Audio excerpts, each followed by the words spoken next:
క్రైస్తవ ఆధ్యాత్మిక జీవితానికి ఏమిటి ప్రామాణికం?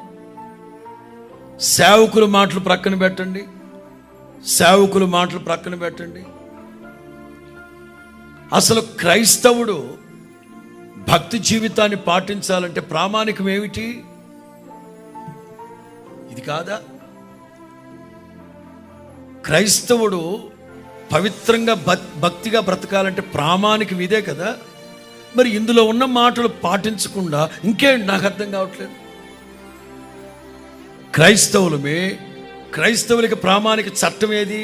బైబిల్. ఇందులో ఉన్నది పాటించకపోతే ఇంకెందుకు క్రైస్తవ్యం? ఎవరి మత గ్రంథాలు వాళ్ళకున్నాయి, మత గ్రంథానుసారంగా వాళ్ళు నడవాలి, నడిచి తీరాలి.